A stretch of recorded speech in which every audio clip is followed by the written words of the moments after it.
आकाशवाणी मुंबई सादर करीत आहोत फॅमिली फंडे याविषयी प्रिया सावंत यांची नेहा खरे यांनी घेतलेली मुलाखत.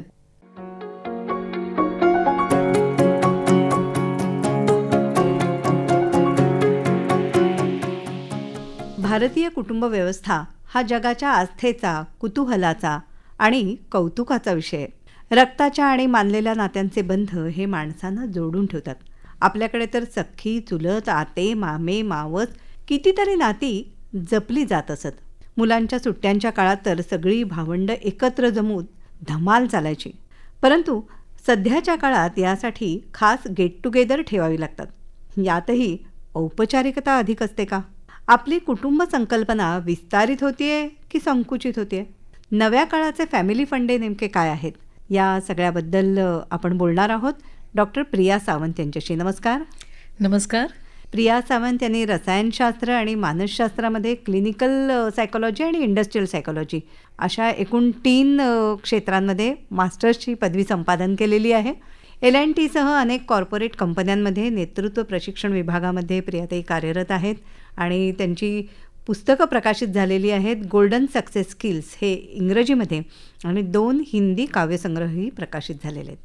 नेतृत्व प्रशिक्षण क्षेत्रामध्ये तुम्ही कार्यरत आहात आणि यात कुटुंब व्यवस्था ही कशी महत्त्वाची आहे, इथून आपण सुरुवात करूया.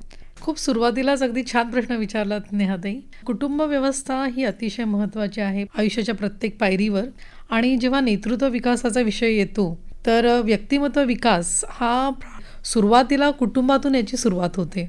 म्हणजे बरेचसे संस्कार, बरेचसे आचार, विचार, व्यवहार साधारणपणे कुटुंबामुळे त्या व्यक्तीची ओळख निर्माण होते असं मी म्हणेन. आणि जे काही गुण असतात, म्हणजे नेतृत्व विकासातले जे सुप्तावस्थेतले गुण असतात ते मी पुढे जाऊन विकसित करते असं मी म्हणेन. आणि त्यामुळे मग कुटुंब व्यवस्था ही अतिशय महत्त्वाची आहे. आणि नेतृत्व एखाद्याला करायचं झालं तर अर्थातच कुटुंबाची साथ, कुटुंबाचं पाठबळ हेही अतिशय महत्त्वाचं आहे. बरोबर. याचबरोबरीने कुटुंब व्यवस्था चांगली असणं हा समाजाचा एक आधार मानला गेलाय. त्याविषयी काय सांगाल? कुटुंब हे समाजाचा एक मूलभूत घटक आहे आणि त्याच्यामुळे जर प्रत्येक कुटुंब सकारात्मक असेल, सक्षम असेल तर देशाच्या विकासाला नक्कीच हातभार लागतो त्याचा. त्यामुळे चांगला समाज निर्माण जर करायचा असेल तर प्रत्येक कुटुंबाचं अस्तित्व, सकारात्मक अस्तित्व, प्रत्येक कुटुंबाच्या व्यक्तींचा समाजावरती प्रभाव होतो. आणि त्यामुळे कुटुंब व्यवस्था ही एका चांगल्या समाज निर्मितीसाठी अतिशय आवश्यक आहे असं मी म्हणेन. सध्याच्या काळामध्ये मात्र यात बदल जाणवत आहेत, ते कोणत्या प्रकारचे? सध्याच्या काळामध्ये जर आपण म्हटलं ना तर बरेच बदल जाणवत आहेत. म्हणजे असंख्य आता झालेले आहेत बदल. तुम्ही असं मगाशी आपण बोलताना म्हटलो फॅमिली फंडे, तर फॅमिलीचे फंडे जे आहेत ना, म्हणजे आजकाल हे सगळेजण स्वयंकेंद्रित झालेले आहेत. त्या कोणाच्या फंदात पडायच्या भानगडीत पडत नाही. त्या स्वयंकेंद्रित असतात की मी, माझं कुटुंब, त्याच्यापुरती त्यांचे विचार, त्यांचं वागणं ते मर्यादित असतं. की मला माझी मनशांती ही पीसफुल हवी, मला कोणासाठी काही पडलेलं नाही असं कुठेतरी जाणवतं आहे. आणि आधी जे होतं ते एक संयुक्त कुटुंब होतं. प्रत्येकाला एकमेकांची काळजी असायची. शेजार पाजार त्यांच्याकडे काय चाललंय, आजारपणं आहेत किंवा अडीअडचणीच्या काळामध्ये शेजार असायचा. समाजामध्ये काय चाललेलं असायचं त्याच्यासाठी लोक प्रयत्नशील असायचे की बाबा समाजात जर काही चुकीचं घडतंय तर आपण त्याच्याकडे काहीतरी त्याच्यावरती लक्ष घालायला पाहिजे, त्याच्यासाठी काहीतरी काम करायला हवं. एक सामाजिक भान, सामाजिक जबाबदारी आधीच्या पिढीला होती. आत्ताच्या पिढीला नाही असं म्हणत नाही मी, पण त्यांचे फंडे बदलले तेवढं मात्र नक्की. त्यांना म्हटलं तर वेळ द्यायचा जरी झाला तरी त्यांना त्यांच्यासाठीच वेळ पुरत नाही तर समाजासाठी कुठून देणार, हे असं काहीतरी चाललेलं आहे. आजकालची पिढी डिजिटल जास्ती झालेली आहे. आजकालची पिढी ज्ञानामध्ये कुठेतरी गुरफटलेली आहे. आणि त्यांच्या वागण्याच्या, उठण्याच्या किंवा स्वतःसाठी वेळ घालवण्याचे जे कन्सेप्ट आहेत ते अतिशय बदललेले आहेत. त्यामुळे बराच फरक झालेला आहे नक्कीच. तुम्ही मगाशी उल्लेख केला तसं एकत्र कुटुंब व्यवस्था ही खरंच गेल्या काही वर्षात कमीच होत गेलेली आणि त्याला अनेक कारणं आहेत. एकतर जागेची अडचण ही देखील मोठी आहे की ज्या ठिकाणी नोकरी व्यवसायाच्या संधी असतात तिथे मोठी घरं घेऊन राहणं आणि सगळ्यांनी एकत्र राहणं हे शक्य होत नाही. मग अशाही काळामध्ये एकत्र कुटुंबामध्ये न राहता वेगवेगळ्या घरात राहूनही आपलं कुटुंब म्हणून नाती जपणं हे सुरू असायचं. हे आता कमी होत आहे का काही प्रमाणात? म्हटलं तर हो, म्हटलं तर नाही. कारण कसं आहे ना, आजकालचा जो समाज आहे हा मिक्स आहे. म्हणजे जी आधीची माणसं ज्यांनी कुटुंब पद्धतीला महत्त्व दिलं आहे, ज्यांनी माणसं जपली आहेत, माणुसकीला महत्त्व दिलं आहे, तर ती लोकं अजूनही प्रयत्नशील आहेत. त्यांचे संस्कार पुढच्या पिढीवरती आहेत आणि ते कुठेतरी तंत्रज्ञानाच्या सहाय्याने म्हणा किंवा कशा तरी याच्याने कनेक्ट ठेवायचा प्रयत्न करतायत. आणि काही जण जे आहेत ते अतिशय अलिप्त राहत आहेत. एकलकोंडेपणा त्यांना आवडतोय, कारण त्यांच्या वेळ कसा घालवायचा ह्याचे फंडे बदलत आहेत कुठेतरी. हां. आणि आधीची जी पिढी होती, तर जसं तुम्ही म्हटलात, अगदी बरोबर म्हटलात, की आजकाल स्थलांतर झालेलं आहे किंवा औद्योगिकरण झालेलं आहे, शहरीकरण झालेलं आहे, लोक कामाच्या, नोकरीच्या, व्यवसायाच्या निमित्तानं दूर गेलेली आहे. तर त्याच्यामुळे त्यांना म्हटलं तरी ते शक्य होत नाही. बरोबर. तरी पण जसं गेट टुगेदर आहेत किंवा काही ना काहीतरी कारणाच्या निमित्ताने लोक कनेक्ट ठेवायचा प्रयत्न करतायत अजूनही. तर ही एक चांगली गोष्ट आहे. म्हणजे या बदलांची मुख्य कारणं आपल्याला म्हणता येतील औद्योगिकीकरण, स्थलांतर जे होतं आहे ते, शहरीकरण वाढतं जे आहे त्याच्यामुळे हे असे बदल काही प्रमाणात घडत आहेत. पण हे बदल जे होत आहेत त्याचे लगेच दिसणारे असे परिणाम कोणते वाटतात तुम्हाला, आणि काही वर्षांनी म्हणजे दूरगामी परिणाम त्याचे आपण ज्याला म्हणू शकू असे कोणते असतील? हा अतिशय गंभीर प्रश्न आहे म्हणजे ना. आणि खरंच सखोल याचा विचार कुठेतरी व्हायला हवा. आणि प्रत्येकाने ज्याला म्हणजे सामाजिक जबाबदारीची जाणीव आहे त्या प्रत्येकाने हा विचार त्याच्या परीने करावा, अशी मी आजच्या कार्यक्रमाच्या निमित्तानं सगळ्यांना आवाहन करते आणि विनंतीही करते. त्याचे जर तुम्ही म्हटलात की आत्ता लगेच जाणवणारे परिणाम कुठले, तर कुठेतरी कुटुंबांमध्ये, कुटुंबांच्या सदस्यांमध्ये संवाद कमी होत चाललाय, एक दरी निर्माण होत चाललेली आहे. आणि कुठेतरी जी तरुण पिढी आहे ती दुरावत चाललेली आहे. त्याच्यानंतर जर आपण म्हटलं तर इमोशन्स, म्हणजे इमोजी आणि इमोशन्स ह्या दोन्ही गोष्टी आहेत. आजची पिढी जी आहे ती इमोजींची आहे. तर इमोशन, भावनिक जे म्हणतात त्याला बॉन्डिंग, ते कुठेतरी कमी होत चाललेलं आहे. आणि घटस्फोटाचं प्रमाण वाढतंय किंवा मुलं लग्नालाच तयार होत नाही आहेत, किंवा आजकाल म्हणतात ना की kid free, we are kid free असं जे सांगतायत ते कुठेतरी म्हणजे एक भीतीदायक आहे. की आधी असं वाटायचं की अरे बा मूल नाही आहे, हे नाही आहे, तर असं तो विचारायचं, म्हणजे त्यांना काळजीने विचारलं जायचं. पण आजकालची जी नवीन पिढी आहे तर ती सरळ सांगते. आपण जर विचारलं की बाबा तुम्ही काय करता, मिस्टर काय करतात, तर त्याचं उत्तर आपल्याला मिळतात, किती मुलं आहेत, no we are kid free. म्हणजे काय जबाबदारी नको आहे आजकालच्या पिढीला. तर हे कुठेतरी जाणवतंय, प्रकर्षाने जाणवतंय. आणि जर दूरगामी जर परिणाम म्हटलेत तर कदाचित कुटुंब संस्था ही राहील की नाही याच्याबद्दल थोडंसं मी साशंक आहे. कारण की आजकाल असं झालंय की कुटुंब आणि परिवार, आपण ह्या दोन म्हणजे वेगवेगळ्या संकल्पना आहेत. पण आजकाल असं म्हणतात की बाबा family is not only with the blood relation, म्हणजे friends are also like family. So त्यामुळे की आजकाल जे लाईक माइंडेड आहेत, ज्याला जी माणसं आवडत आहेत किंवा जी आपल्या आयुष्यात हवी आहेत अशी माणसं, त्यालाच ती व्यक्ती परिवार मानते. आणि जे फॅमिलीतले जे आहेत मग ते कसे का असेनात, त्या आधी होतं की बाबा आपली फॅमिली म्हणजे माझ्या कुटुंबातली व्यक्ती ही कशी असो ती माझी आहे, तिला सांभाळणं, तिला समजून घेणं, हा ही माझी जबाबदारी आहे, माझं कर्तव्य आहे. जबाबदारीपेक्षाही कर्तव्य हा शब्द वापरीन मी, की जो कर्तव्यनिष्ठपणा जो होता तो आधी खूप त्याला महत्त्व दिलं जायचं, प्राधान्य दिलं जायचं. आजकालची जी पिढी आहे, जरी ड्युटी जरी म्हटलं तर ती ड्युटी जी आहे ती करन्सीमध्ये मोजली जातीये. किंवा ठीक आहे मला हे बघायचं आहे ना, मला वेळ नाही आहे, मग वृद्धाश्रमामध्ये जायचं प्रमाण वाढतंय कुठेतरी. आणि वृद्धाश्रमाची संकल्पना पण बदलतीये. म्हणजे आजकाल इट्स एल्डरली हॉस्टेल असं म्हणतात की वृद्धाश्रम म्हणजे की आधी नुसतेच टाकून दिलेले असं नाही, पण आजकालचं जे वृद्धाश्रम आहेत ते म्हणजे की ज्यांना आम्हाला म्हणजे वेळ देता येत नाहीये, तर त्या पद्धतीने आम्ही आईवडिलांना बाजूला ठेवतो आणि तुम्ही त्यांच्याकडे कोणतरी केअरटेकर असू देत, त्यांना आम्ही पैसे देतो त्यांची व्यवस्था बघण्यासाठी, की they are important for us, but unfortunately we are not able to give time to them. म्हणजे आम्हाला त्यांना सांभाळायचं आहे, आम्ही त्यांना नाकारत नाही आहोत, पण आम्ही त्यांना वेळ नाही देऊ शकत. मग आम्ही जेव्हा कामाच्या ठिकाणी असतो मग त्यांची काळजी आम्हाला वाटत असते. मग जसं आम्ही मुलांना चाइल्ड केअर सेंटरमध्ये ठेवतो तसं आम्ही त्यांना एल्डरली केअरमध्ये ठेवतो. हे असं कुठेतरी वाढत चाललंय. अर्थात तुम्ही म्हणताय तसे दूरगामी परिणाम म्हणजे कुटुंब व्यवस्था टिकवण्याचा आपल्याकडून आपण आटोकाट प्रयत्न हा करत असतो. म्हणजे निश्चितच. आपल्या आधीची पिढी पण आणि आपली पिढी सुद्धा या दृष्टीने प्रयत्नशील आहे असं मला वाटतं. आणि मुलांना सुद्धा नाती नकोय अशातला भाग नाही, फक्त जबाबदारीचं व्यवस्थापन ते त्यांच्या पद्धतीने करत असतात असं अगदी म्हणता येईल. बरोबर. म्हणजे जरी आपण म्हटलं की कुटुंब व्यवस्थेचं स्वरूप बदलत चाललं आहे आणि ही नैसर्गिक प्रक्रिया आहे. Change is the only thing which is constant. त्यामुळे बदलाला आपण सामोरं जाणं हे गरजेचं आहे. म्हणजे काय, आता जी पारंपरिक मूल्य आहेत त्यांची जागा नवीन मूल्य घेत आहेत आणि ती काही अंशी चांगलंही स्वरूप आहे त्याचं, कारण बदलत्या काळानुसार बदलणं ही आजच्या पिढीची गरज आहे. त्यामुळे त्यांनाही दोष देऊन आपल्याला चालणार नाही. त्यामुळे जसं तुम्ही म्हणतात तर हे मिक्स रिॲक्शन आहे किंवा याचा मिक्स रिस्पॉन्स आहे असं पण म्हणता येईल आपल्याला, की नाती नको आहेत असंही नाही आहे, ती जपायची आहेत, पण त्यांचे प्रयत्न वेगळ्या पद्धतीचे आहेत, तेवढंच आपल्याला म्हणता येईल. आजकाल मुलांचे कामाचे तास बदललेले आहेत, कामाच्या वेळा बदललेल्या आहेत, त्याचाही परिणाम काही प्रमाणात कुटुंब व्यवस्थेवरती होताना दिसतोय आणि मैत्रीचं नातं किंवा मानलेली नाती ह्यांना अधिक महत्त्व मिळायला लागलं आहे का? नक्कीच. कारण की कामाचे तास बदललेत, त्याच्यामुळे ताण बदललाय, ताण वाढलाय, वेगळ्या प्रकारचा ताण एक प्रकारे आहे त्यांच्याकडे. आणि आजकालची पिढी सतत कुठल्या तरी एका अनामिक भीतीपोटी जगते असं जाणवतं.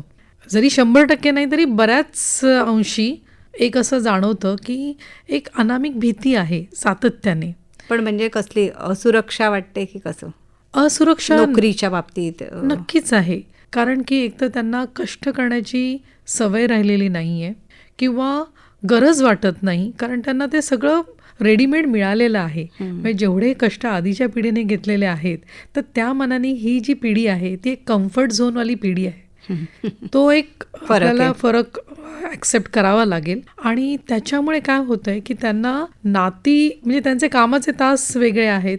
जिकडे आजी सकाळी 5:30-6ला उठून पूजेची तयारी असते तर त्यावेळेला तो मुलगा झोपलेला असतो. का? कारण त्याचं नाईट शिफ्ट असते, त्यामुळे त्याचा दिवस जो आहे तो झोपेत जातो आणि रात्रही कामात जाते. त्यामुळे पूर्णपणे बदल आहे कामाच्या ह्याच्यामध्ये आणि कुटुंबाला त्या दृष्टीने ॲडजस्ट करावं लागतंय. त्यामुळे ॲडजस्टमेंट ही प्रत्येक कुटुंबातल्या प्रत्येक सदस्याला करावी लागतीये. त्यामुळे मग कधी कधी काय होतं की विनाकारण चिडचिड, कारण काही नसतं, त्याला झोप अपुरी झालेली आहे, कामाचा ताण आहे, त्याच्यामुळे ती नकळत झालेली चिडचिड आहे.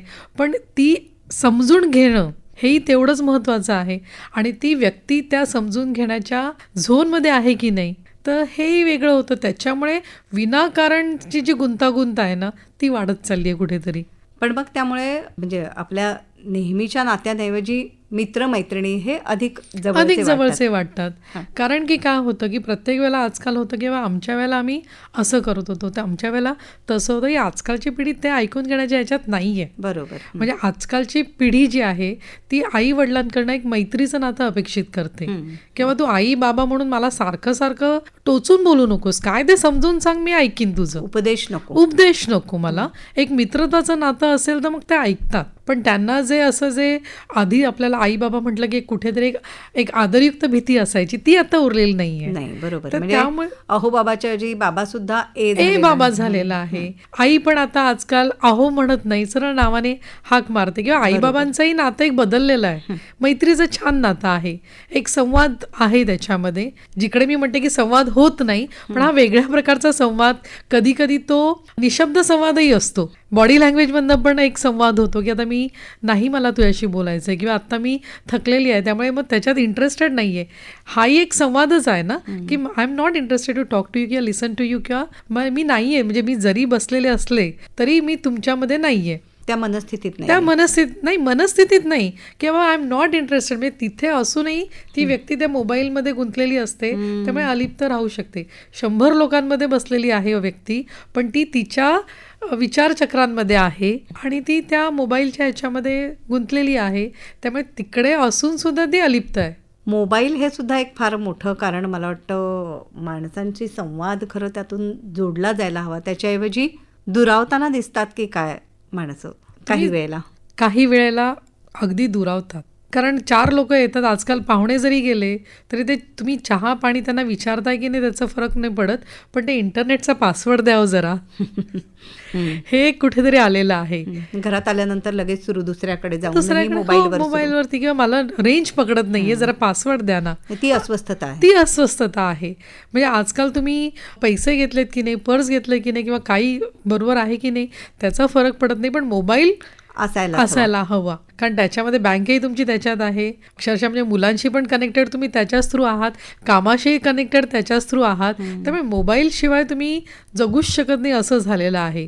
त्यामुळे मोबाईल तर येस, नक्कीच मोबाईल हा एक मोठा अडथळा आहे, आणि जर तो चांगल्या पद्धतीने वापरला तर एक कनेक्टेड आहात तुम्ही सातत्याने. हो, म्हणजे एकीकडे आपल्याला फॅमिली ग्रुप सुद्धा खूप दिसतात हो. मोबाईलवरती. अगदी. पण अर्थात तिथे फक्त वाढदिवस किंवा कोणाची अॅनिव्हर्सरी किंवा मुलांचे अमुक एक गुण मिळाले त्याच्या शुभेच्छा, अभिनंदन, याच्या पलीकडे काहीच नाही. संवाद नसतो. आणि कसं होतं माहितीये का, तुम्ही ते अगदी बरोबर म्हणालात की तिकडे अगदी शेकडोनी बुके किंवा बाकी सगळे इमोजीस पाठवतात, ते हार्ट आणि काय काय केक बीक सगळं येतं त्याच्यामध्ये, पण त्या ह्याच्यामध्ये की ते राहून जातं शुभेच्छा देणं. आणि मग असं वाटतं मी टाकले ना ग्रुपवर, म्हणजे प्रत्यक्षातल्या शुभेच्छा देणं राहून जातं कुठेतरी, आणि त्याची गरज नाही वाटत की अरे मी विश केलंय ना. पण जे एक प्रत्यक्ष भेटीचं जे महत्त्व असतं किंवा शब्दांचं जे महत्त्व असतं ते कुठेतरी लुप्त होत चाललेलं आहे. मोबाईलच्या इमोजीमधनं आपण एकमेकांना शुभेच्छा देणं किंवा अभिनंदन करणं, तो याला एक भावनेचा किंवा प्रेमाचा ओलावा जो असतो त्याची सर येत नाही असं वाटतं, नाही का काही वेळेला? नक्कीच. म्हणजे घरातले आजी आजोबा, विशेषतः नातवंडांचा फोन आला, मुलं नातवंड आपल्याशी बोलली तर त्यांना अधिक खुशी, अधिक आनंद मिळत असतो. पण आजकालची पिढी म्हणजे अशी झाली ना की ती टास्क ओरिएंटेड आहे आणि मल्टीटास्किंग चालतं. त्यामुळे त्यांच्या लिस्टमध्ये असतं की बाबा मला विश करायचं आहे, बर्थडे विश करायचा आहे, ॲनिव्हर्सरी विश करायचं आहे. त्यामुळे जस्ट ते व्हॉट्सअपमध्ये एक मेसेज गेला की त्यांची ती टास्क लिस्टमधली एक जे काम असते ते टिक होतं की बाबा हा आज मला विश करायचं आहे, तर झालं. त्याच्यानंतर ते परत बिझी असतात. त्यामुळे आजकालची जी पिढी आहे ना ही खूप फास्ट आहे. त्यामुळे त्यांचे फंडे हे पावलोपावली वेगळे आहेत आणि ते जाणवत आहे. आणि कुठेतरी त्यांचीही धडपड चालली आहे की मला माझे परिवारातले सदस्य हवेत. परिवार हा शब्द वापरते मी. म्हणजे त्याच्यामध्ये मित्रमैत्रिणी आल्या, तुमच्या कुटुंबातले सदस्य आलेत, त्यांना त्यांच्याशी कनेक्टेड राहायचं असतं. पण वर्क प्रेशर एवढं असतं. आणि आजकालचं कसं झालंय, प्रत्येकाला काही ना काहीतरी पॅशन आहे, आपल्याला याची जाणीव असते किंवा मला माझं पॅशन नर्चर करायचं आहे, हे नवीन ट्रेंड सुरू झालेला आहे. त्यामुळे मला त्याच्याकडे वेळ द्यायचा आहे, मला छंद पुरवण्यासाठी मला वेळ द्यायचा आहे, मला ट्रेकिंग करायचंय, मला हे करायचंय. मग काही ठिकाणी मी नाही त्या मोबाईलमध्ये तुमच्या ह्याच्यामध्ये मला जरी तुम्हाला जपायचं आहे माझ्या आयुष्यामध्ये, पण मला कुठेतरी अडथळा आहे असं वाटतं मला, आणि मग त्याच्यामुळे माझ्याकडनं ते राहून जातं. म्हणजे इच्छा असूनही मी कधी कधी अलिप्त राहणं पसंत करतो, असंही होतंय. त्यामुळे हे जे आपण म्हणतो ना की कुटुंब व्यवस्था, आजकालचे जे बदललेले फंडे हे खूप नकारात्मक असे नाही आहेत, पण एक तो बदल आहे. आणि त्या बदलाला आपल्याला एक छानपैकी एक सकारात्मक ॲटिट्यूडनी किंवा दृष्टिकोन डेव्हलप करून त्याला आत्मसात करायचं आहे, त्याला स्वीकारायचं आहे असं मी म्हणते बरेच ठिकाणी. म्हणजे असं वाटतं की आजकाल की नाही रे बहुत म्हणजे मी आता दिल्लीला वगैरे पण जाते ना, बाप रे आजकाल के बच्चे ना बहुत बदल गए हैं, बहुत बदल गए. नाही असं कशाला आपण सातत्याने, म्हणजे त्याच्यातनं नैराश्याचं वातावरण निर्माण करण्यापेक्षा की जो बदल आहे तर त्याला मी ॲडजस्ट होण्यासाठी मी कसं बदलू, हा विचार जुन्या पिढीने कुठेतरी करायला पाहिजे असंही मला म्हणायला आवडेल. बरं, पूर्वीच्या काळची कुटुंब, यातून आपल्याला एक तर संस्कार मिळणं आणि इतर कोणकोणत्या गोष्टी, त्याचे पॉझिटिव्ह पॉईंट्स ज्याला म्हणता येतील, असे काय काय सांगाल?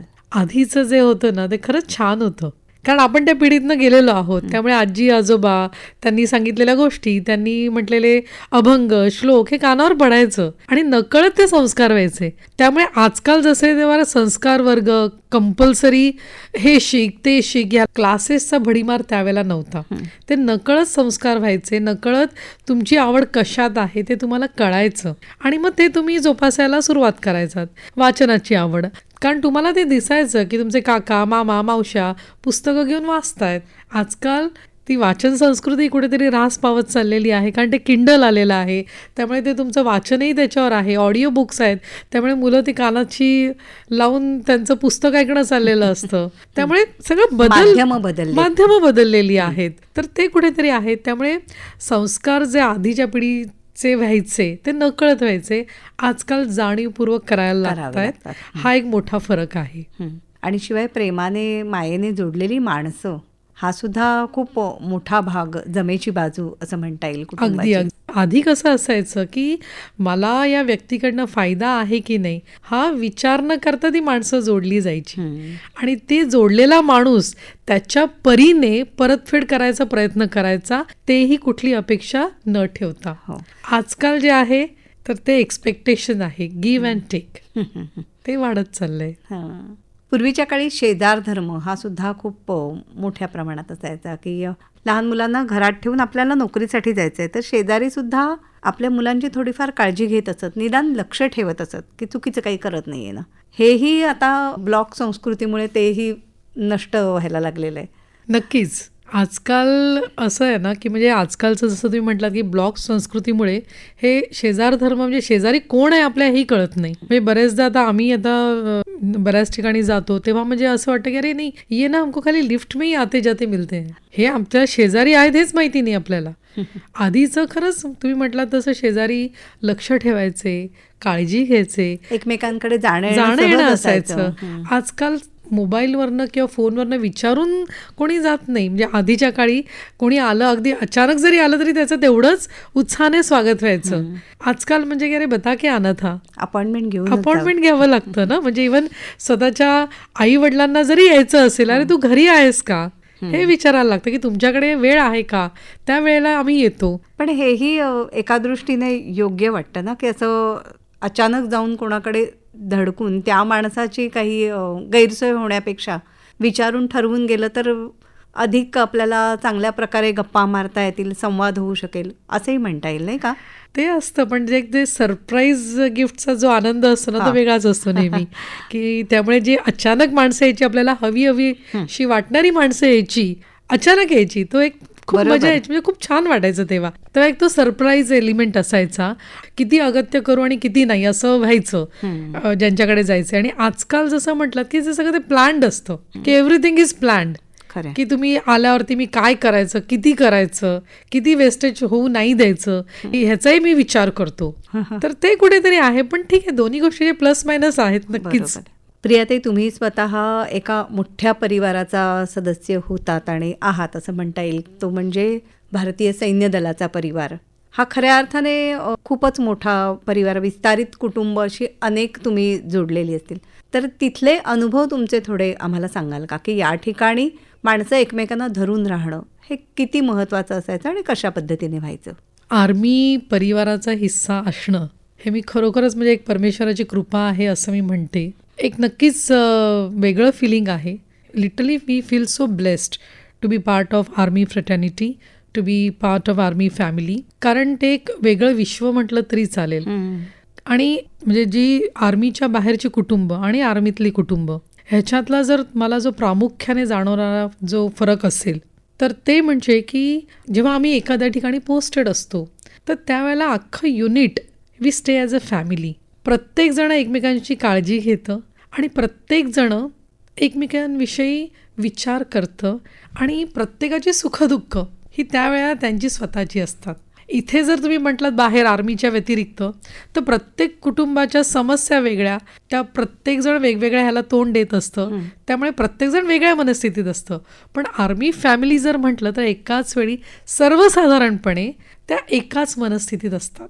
साधारणपणे जे काही चेंजेस होत असतात त्यांच्या मनस्थितीमध्ये ते थोड्याफार अंशाने सेम असतात. समजा आता मी कुठेतरी पोस्टेड आहे आणि माझ्या घरचा काही प्रॉब्लेम आहे तर तो माझ्या आर्मी परिवारातल्या ज्या मैत्रिणी आहेत त्यांना माहिती असतं की बाबा अरे प्रिया की माँ को ये ऐसा आहे, उधर ऑपरेशन होणार आहे. तर त्या मला विचारतात की बाबा काय चाललंय, कसं आहे, बरं आहे का आंटीला. आणि किंवा आमच्याकडे कोणी पाहुणे आले तर वी एन्जॉय की त्यांचं वेलकम हे सगळं माझ्या परिवारातल्या ज्या असतात जवळपासचे कुटुंब तेही सगळे करतात, कारण त्यांनाही आनंद होतो की कोणाचे आई वडील आले, कोणाकडे पाहुणे आले तर ते त्यांचेच नसतात, ते आमचे सर्वांचे असतात. मग त्यांना आम्ही अगत्याने जेवायला बोलवतो, त्यांना कुठे बाहेर न्यायचं असेल तर आम्ही सगळेजण एकत्र जातो बरेचदा. त्यामुळे being a part of army family it's a different feeling all together. आणि कसं असतं की आर्मी फॅमिली त्यांची मुलं ही वेगळी असतात, परिवारातला प्रत्येक सदस्य वेगळा असतो. का?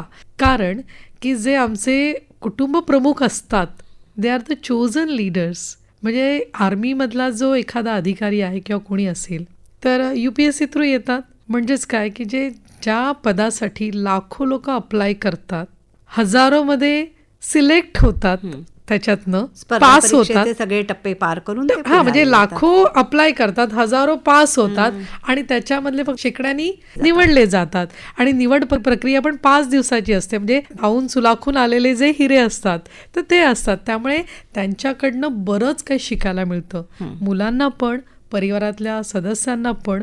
त्यामुळे खूप छान एक आर्मी फॅमिली जर म्हटलं तर शिस्तबद्धपणा, नैतिकता, ही मूल्य, देशभक्ती ही आम्हाला म्हणजे आत्मसात होते. आणि इव्हन मुलं पण जी आहेत आपोआप सगळ्यांमध्ये झिरपत जाते ती. झिरपत जाते. कर्नल सावंत सरांचं पोस्टिंग कुठे कुठे झालं होतं आणि त्यांच्याबरोबर तुम्हालाही तिथे राहण्याची संधी मिळाली, याविषयी सांगा. मला नक्कीच सांगायला आवडेल की आता आमच्या लग्नाला नुकतीच 30 वर्ष झाली. त्यामुळे त्या निमित्ताने सांगायला मला आवडेल की आम्ही संपूर्ण भारतभर पोस्टिंग झाली. बरं. म्हणजे साऊथला होतो, ईस्टला होतो, वेस्टला होतो, नॉर्थला होतो. त्यामुळे वेगवेगळ्या कल्चरला आम्हाला बघायला मिळालं मला. आणि त्याचप्रमाणे वेगवेगळ्या राज्यातली माणसं ही आर्मी परिवारामध्ये असल्यामुळे एक तो काय म्हणतात की सगळ्या राष्ट्राच्याच परिवाराचा जे कल्चर आहे ते आमच्यामध्ये झिरपत गेलं. म्हणजे राष्ट्रीय संस्कृती त्यात. राष्ट्रीय संस्कृती म्हणजे आम्ही करवा चौथ पण त्या उत्साहाने सेलिब्रेट करतो, हळदी कुंकवाचे कार्यक्रमही तेवढ्याच जोरदार होतात. त्यामुळे खूप छान असं आहे ते वातावरण आहे ते निश्चितच. पण जम्मू काश्मीर सारख्या भागात किंवा कारगिलमध्ये सुद्धा सरांचं पोस्टिंग झालेलं होतं. तर अशा ठिकाणी ज्यावेळेला ऑपरेशन सुरू असतात, जसं अलीकडेच आपल्याकडे ऑपरेशन सिंदूर झालं, त्यावेळेला या परिवारातली सगळीच मंडळी खरं म्हणजे दडपणाखाली असतील. त्यावेळेला एकमेकांचा आधार हा कसा असतो, किती महत्त्वाचा असतो? खूप महत्त्वाचा असतो. कारण त्यावेळेला त्या फेजमध्ये एक वेगळंच दडपण असतं आणि ते सगळ्यांवर असतं. म्हणजे जे आपण म्हणतो ना संकटाची सावली, संकटाचं सावट हे सारखं जाणवत असतं. आता तुम्ही कारगिलचा उल्लेख केला तर 99 साली आम्ही हरियाणामध्ये पोस्टेड होतो. 3 मे 1999 कारगिलची तारीख. आणि त्यावेळेला माझा मुलगा पण एक 2.5-3 वर्षाचा होता. आणि हिसार कॅन्टमध्ये म्हणजे आता आर्मीमध्ये कसं एक पीस पोस्टिंग, फील्ड पोस्टिंग असतं, एक सेमी फील्ड असतं, तर जिकडे तुम्ही कुटुंबाला घेऊन जाऊ शकता. आणि जेव्हा कारगिलचं अनाऊन्समेंट झाली तर सगळे ऑफिसर्स, सगळे जवान ते त्यांच्या नियुक्त स्थानी गेले होते. कुठे गेले होते आम्हाला कोणी सांगितलं नाही, आम्ही विचारतही नाही, कारण ती गुप्तता पाळणं हे आवश्यक असतं. तिकडनं काही संपर्कही होत नाही. त्यामुळे जरी फोन जरी आला तो त्यांच्या आर्मीच्या एक्सचेंजमधनं येतो, त्यामुळे लोकेशन कळत नाही, फोन कळत नाही. तर म्हणजे ऑपरेटर असतात त्यांच्या थ्रू तुम्ही संवाद साधू शकता, तो पण अगदी रेअरली. युद्ध असताना तर नाहीच संपर्क होत. पण त्यावेळेला ज्या महिला आहेत तर त्या खूप छान पद्धतीने ते हाताळतात. म्हणजे जेव्हा आम्ही हरियाणामध्ये होतो तर तेव्हा आम्ही हिसार कॅन्टला होतो. आणि तेव्हा ज्या आमच्या सिनियर लेडीज होत्या, सिनियर ऑफिसर्सच्या मिसेस, तर त्या खूप काळजी घ्यायच्या. म्हणजे एक मोठी बहीण असेल, कधी त्या मोठी बहीण व्हायच्या, कधी आई व्हायच्या, कधी सासू व्हायच्या, कधी नणंद व्हायच्या, कधी मैत्रीण व्हायच्या. कारण प्रत्येक वेळेला, कारण एखादी जर समजा कमजोर पडत असेल तर तिला हिंमत देण्यासाठी त्या कधी कधी रागवायच्या. तू जर असं केलं तर मुलांचं काय, you have to be very strong. मग कधी कधी ते प्रेमाने, कधी कधी ओरडून, कधी कधी काय म्हणतात त्याला समजावून अशा पद्धतीने ते सांभाळणं असायचं. म्हणजे आता मला तुम्हाला सांगताना सुद्धा अंगावर काटे येत आहेत, कारण ते अनुभव आठवत आहेत, ती परिस्थिती आठवतीये. कधी कोणाच्या डोळ्यात पाणी असायचं, कुठून काही बातमी आली, भीती वाटायची. आणि प्रत्येक जण त्या ह्याच्यामध्ये असायचं की आज ती बातमी त्या घरात आली, माहिती नाही माझ्याकडे कधी येईल. म्हणजे तुम्हाला हेही सांगते मी की जेव्हा कारगिलचं होतं तर तेव्हा सगळे निघाले, सगळ्यांनी आपापल्या नवऱ्यांना ओवाळलं वगैरे. आणि तसंच माझेही मिस्टर निघाले, तयार वगैरे झाले सगळं.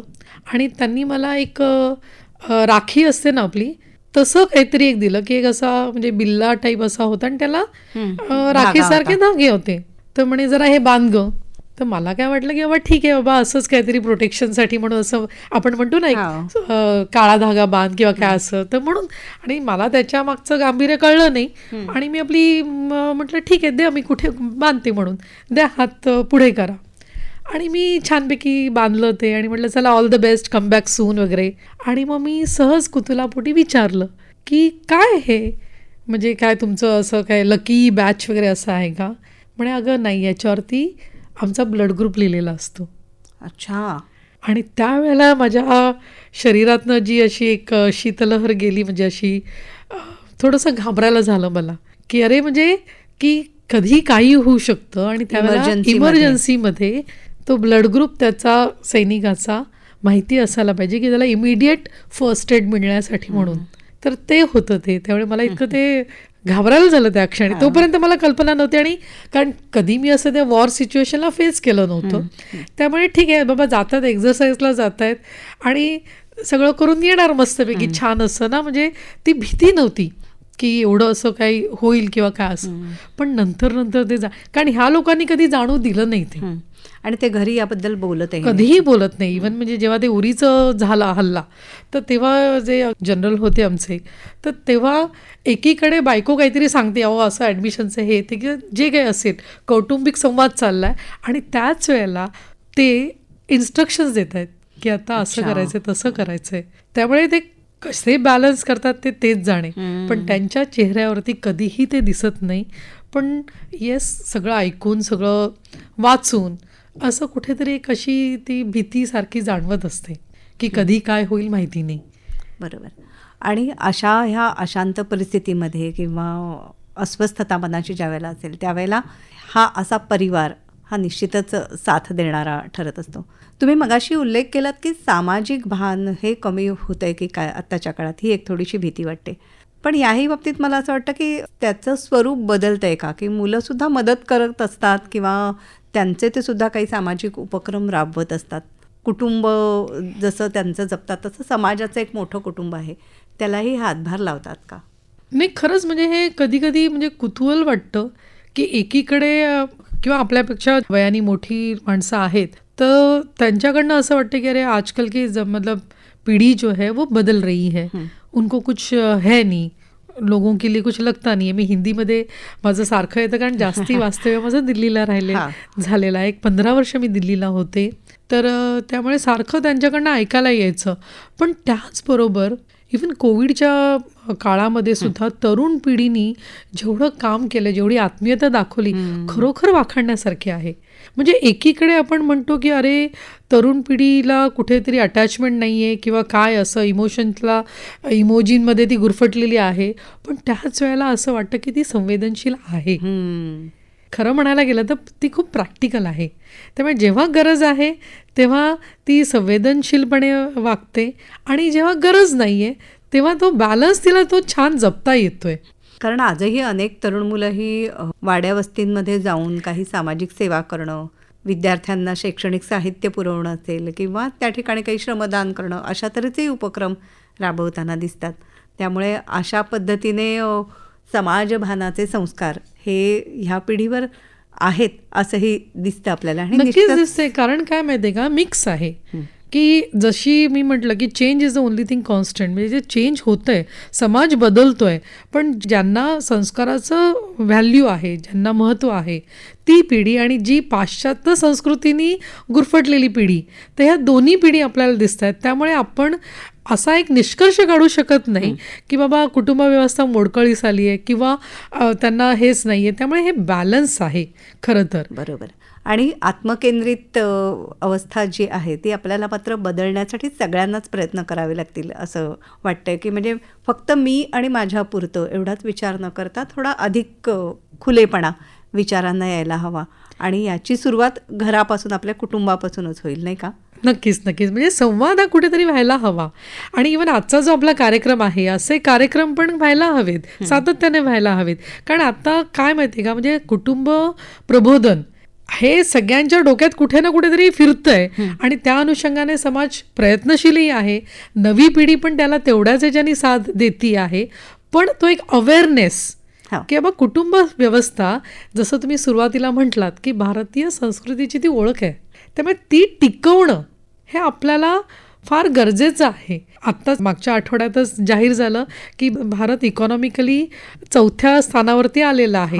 त्यामुळे भारताकडे बघण्याचा दृष्टिकोन जगाचा हा बदलत चाललेला आहे. आणि भारताची कुटुंब संस्कृती हे भारताच्या प्रगतीचं एक मेन कारण आहे असं म्हटलं तरी हरकत नाही. कारण भारत हा कुटुंबप्रधान देश आहे. त्यामुळे जो सबका साथ सबका विकास हे आपलं एक ब्रीदवाक्य म्हटलं तरी चालेल. आणि त्यामुळे आपल्याला ही कुटुंब व्यवस्था टिकते की नाही यापेक्षा आपल्याला एक ॲडॅप्टेबिलिटी, जे आमच्या आर्मीचं मी म्हणेन की एक खूप चांगल्या क्वालिटीज आहेत. ॲडॅप्टेबिलिटी, फ्लेक्झिबिलिटी. कुठेही जरी झालं, आम्ही प्रत्येक वेळेला नवीन ठिकाणी पोस्टिंगला जातो, त्यामुळे प्रत्येक ठिकाणचे जे बदलणारं परिस्थिती आहे त्याच्याशी आम्ही जुळवून घेतो. त्यामुळे आपल्याला जी गरज आहे ती न घाबरता कुठेतरी जुळवून घ्यायला पाहिजे. आणि जे आपण म्हणतो की बाबा कुठेतरी ही अलिप्त होत चाललेली पिढी, त्यांना अलिप्त होऊ न देणं ही आपली जबाबदारी आहे. ती मला असं वाटतं मायेचा ओलावा त्यांच्यावरती भरपूर त्याचा शिडकाव करणं गरजेचं आहे आपल्याकडनं, की नकारात्मकतापेक्षा सकारात्मक ॲटिट्यूड ठेवून की बाबा नाही, त्यांना आपण समजून घेणं हे फार गरजेचं आहे असं मला वाटतं. प्रियाताई, समुपदेशक म्हणून काम करत असताना तुम्हाला अशी कुटुंबविषयक काही उदाहरणं अनुभवास आली असतील, त्याविषयी सांगा ना. बरेच क्लायंट येतात आणि बऱ्याच वेगवेगळ्या समस्या समाजामध्ये आहे हे असं जाणवतं. प्रामुख्याने मला सांगायला आवडेल की एक छोटं कुटुंब, आई वडील आणि मुलगा. आणि आई वडील साधे सरळ मार्गी, काही व्यसन नाही, काही नाही, पूर्ण त्यांचं आयुष्य त्या मुलाच्या भोवती गुरफटलेलं. आणि त्या मुलाला त्यांनी जेवढं शक्य आहे तेवढं त्यांनी सगळं केलं. मारवाडी कुटुंब आहे ते. आणि मोठं झाल्यानंतर त्या मुलांनी त्यांचं पालकत्व नाकारलं. म्हणजे इतकं त्यांनी त्याला फॉरेनलाही पाठवलं. तिकडनं आल्यानंतर त्याला असं वाटलं की माझे आईवडील अतिशय बुरसटलेले आहेत, ते नवीन ह्याचे नाही, त्यांची तो कोणाची ओळखही करून द्यायचा नाही. आणि आत्ता अशी परिस्थिती आहे की तो आता परत आलेला आहे, वेगळीकडे राहतो तो, आईवडिलांना विचारतही देखील नाही तो अजिबात. त्यामुळे आईवडील खूप डिप्रेशनमध्ये होते. आणि मग ती केस माझ्याकडे आलेली. आणि मग त्याच्यानंतर मग काउन्सिलिंग केल्यानंतर ॲटलिस्ट आता एवढं तरी झालं आहे की बाबा तो मुलगा कमीत कमी महिन्यातनं त्यांना फोनद्वारे विचारतो तरी. आधी तेही तो करत नव्हता अजिबात, की मला नकोच आहात तुम्ही.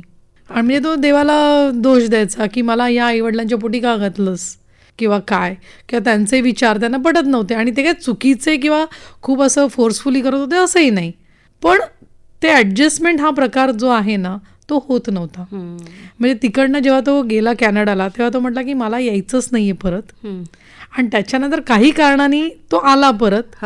आईवडिलांनीच पैसे उभारले होते, परत यायच्या वेळेला पण आईवडिलांनीच त्याला सपोर्ट केला, पण तरी देखील त्याला ते आईवडील त्याच्या आयुष्यात नको होते. मग मे बी संगतीचा परिणाम असेल, मे बी वेगळ्या कल्चरमध्ये गेल्याचा परिणाम असेल, पण काही कारणाने त्या कुटुंबातला संवाद सगळा थांबला होता. पण काउन्सिलिंग केल्यानंतर त्यांच्यामध्ये ॲटलिस्ट एक फोनद्वारे संवाद सुरू झाला आहे. आणि अपेक्षा आहे की पुढे मागे तो सुरळीत सुसंवाद होईल असं वाटतंय. बरं, आणखी काही उदाहरणं? आणखीन बरीच आहेत. एक मला सांगायला आवडेल, जिथे आपण म्हणतो आजकालच्या म्हणजे लोकांना नाती जपायची असतात, वेळ नसतो, पण तरी ते प्रयत्न करतात. तर असंच एक कुटुंब, दोघं नवरा बायको बँकेतले. आणि लग्नानंतर त्यांनी मग आम्हाला स्पेस पाहिजे. आजकाल एक नवीन हे निघालेलं आहे की प्रत्येकाला, अगदी ते लहान मुलं असू दे मोठं असू दे, की आम्हाला वैयक्तिक आमचं स्पेस पाहिजे. त्यामुळे स्वतंत्र रूम हवी त्यांना, स्वतंत्र कपाट हवं सगळं. तर त्यामुळे मग शेवटी त्या रोजच्या कटकटीला म्हणा किंवा रोजच्या बायकोच्या तगाद्याला कंटाळून त्यांनी वेगवेगळं राहायचं ठरवलं. एकाच बिल्डिंगमध्ये पहिला मजला, दुसरा मजला, वेगवेगळ्या मजल्यांवरती. त्यामुळे जवळ आहात तरी पण मनाने दुरावलेले आहात तुम्ही. आणि मग सून जी आहे ती अक्षरशः कर्तव्य म्हणून सकाळी ऑफिसला जाताना की त्यांच्या वाटेच्या एक 5-6 पोळ्या करून त्या डब्यामध्ये द्यायची. तेवढाच तिचा सहभाग असायचा, तेवढाच तिचा संवाद असायचा. संवाद म्हणजे पण 2च शब्द, डबा घ्या की दार बंद व्हायचं. त्याच्या पलीकडे काही संवाद नाही. शेवटी असं झालं की कालांतराने सासरे वारले, सासूबाई एकट्याच. त्याच्यानंतर काही विचारपूस नसायची. पोळ्याचा डबा मात्र नेमाने जायचा, कारण त्यांना पोळ्या लाटणं जमायचं नाही. भाज्या वगैरे त्या करून खायच्या. कालांतराने त्यांची तब्येत खालावली आणि नंतर त्रास वाढले. मग आता ते सगळं करायला कोणी नाही, कोणाकडे वेळ नाही. त्यांना सांभाळण्यासाठी नर्स ठेवली गेली. पण तेही शेवटी जमेन असं झालं की तिच्या वेळा, तिच्याकडे लक्ष देणं हे ते. मग शेवटी त्यांना वृद्धाश्रमामध्ये ठेवण्यात आलं. पण सांगायला मला आवडेल किंवा सांगावंसं वाटेल जरूर की तिकडे गेल्यानंतर त्यांची तब्येत सुधारली. त्यांना विचारण्यात आलं की बाबा काय झालं असं. म्हणे मला पोळ्या यायच्या, मला सांभाळायला नर्स ठेवली होती, पण जी आपुलकी होती ना ती नव्हती. मग वृद्धाश्रमामध्ये ॲटलिस्ट मला माझ्या बरोबरीचे काही मला मैत्रिणी मिळाल्या, संवाद झाला, तब्येत कशी आहे हे विचारणारं कोणीतरी होतं. आजी गोळी घेतलीत का ह्याची आवर्जून विचारणारं कोणीतरी होतं. म्हणे मला असं वाटतं की मला औषधापेक्षा त्या सगळ्यांचा परिणाम झाला आणि मला इथे बरं वाटतंय. मला इकडनं जावंसं वाटत नाही. खूप छान छान अनुभव येतात काही काही. आता एक कुटुंब होतं तर त्यांच्यामध्ये वयस्कर आई होती, गावाच्या साईडची होती. नऊवारी साडी नेसणं किंवा काही त्यांना ते आवडायचं नाही. त्यांना त्या आईची लाज वाटायची एका प्रकारे. त्यामुळे कोणी आलं तर तुम्ही समोर येऊ नका असं सांगण्यात यायचं. आणि त्याच वेळेला पुण्यातलं एक कुटुंब आहे तर ते आजीच्या शोधात होतं. त्यांनी आजी हवी अशी जाहिरातही दिली होती. मला वाटतं अशा प्रकारचा एक सिनेमाही येऊन असेल. मी काही बघितलेला नाही तो, पण नाती प्रत्यक्षात असं घडलेलं आहे. त्यामुळे मग त्या ज्या आजी होत्या की एका कुटुंबाला त्या नकोशा होत्या, पण त्याच वेळेला दुसरं कुटुंब वाट बघत होतं. त्यामुळे मग तिकडे त्या गेल्या आणि त्यांना सांगण्यात आलं की बाबा, म्हणजे त्यांचे जे मुलगा किंवा सून होते की बाबा आम्ही त्यांना नेतोय, परिस्थिती बेताची होती त्यांची, आम्ही तुम्हाला पैसे देऊ किंवा मोबदला देऊ. तर ते मात्र ते घ्यायला तयार झाले. त्यांना आई नको होती. पण या ज्या दुसऱ्या कुटुंबामध्ये त्या गेल्या त्या इतक्या त्यांच्यामध्ये मिसळल्या की त्या मोरे आजी म्हणून सगळीकडे ओळखल्या जातात. त्या आवडीने मोदक करून खायला घालतात किंवा जे काही त्यांना आवडतं, त्यांना जे काही येतं ते अगदी मनापासून आवडीने करतात आणि ते लोक आवडीने खातात. ते असंही चित्र दिसतं. बरोबर. म्हणजे यातली काही उदाहरणं ही खरोखरच मन सुन्न करणारी आहेत आणि काही भाऊक करणारी अशी आहेत, नाही का? आता आपल्या ह्या गप्पांचा शेवट, फॅमिली फंडेच्या काही टिप्स अशा आम्हाला काय द्याल? आपल्याला जर एकमेकांशी जोडलेलं राहायचं असेल तर मला असं वाटतं की एक फॅमिली फंडे जे आपण म्हणतोय तर त्या फंडाजमध्ये एक कुठेतरी सगळ्यांनी मिळून फंडे कधीतरी सेलिब्रेट करावा. ज्याला जसा वेळ मिळेल तसा. म्हणजे तुम्हाला आठवड्यातनं मिळत असेल एखाद दिवस तर तो कुटुंबासाठी घालवा. आठवड्यातनं नाही तर महिन्यातनं कमीत कमी एखाद दिवस हा कुटुंबासाठी द्यावा असं मी म्हणेन. म्हणजे सगळ्यांनी एकत्र यावं. कमीत कमी एक दिवशी तरी एकत्र जेवणं, कुठेतरी बाहेर जाणं, मोबाईल विरहित राहणं आणि एकमेकांचा वेळ हा स्वतःसाठी घालवणं हे गरजेचं आहे असं मला वाटतं. आमच्या आर्मीमध्ये एक रूल सांगतात आम्हाला की 7-5-3 म्हणजे कमीत कमी 7 तास, मग आठवडा असो महिनाभर असो ते तुम्हाला जसं अवेलेबल असेल त्याप्रमाणे तुम्ही करा. 7 तास कुठले तरी 5 विषय निवडा आणि 3 गोष्टी ज्या कुटुंबासाठी महत्त्वाच्या आहेत त्याविषयी विचार करा. जेव्हा वेळ नसेल आणि 7-5-3 न करता 5-3-2 करा. अगदीच वेळ नाही 3-2-1 करा. म्हणजेच काय की 3 तास किंवा 3 गोष्टी तुम्ही निवडा, त्याच्यातनं 2 गोष्टींना महत्त्व द्या आणि एक काहीतरी सुंदर मेमरी क्रिएट करा. हे असं आम्ही प्रयत्न करतो आणि ते सगळ्यांनी करावं. त्यामुळे रूल ऑफ 7, 5 आणि 3 हा सगळ्यांनी याचा नक्की विचार करावा आणि आपल्या फॅमिली फंडाजमध्ये every day in the family with the family should be fun day याचा प्रयत्न करावा. प्रिया सावंत, आपण इथे आलात आणि कुटुंब संकल्पना बदलत चाललेली कशी आहेत आणि त्या बदलांची आपल्याला जुळवून घेत कसं एकसंध भारतीय समाज म्हणून राहता येईल या दृष्टीने संवाद साधलात. मनापासून आभार मानते. धन्यवाद. धन्यवाद नेहाताई.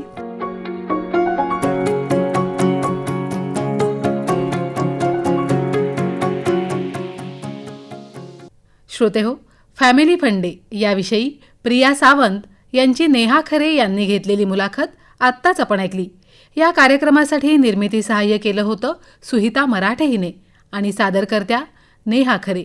ही आकाशवाणी मुंबई केंद्राची निर्मिती होती.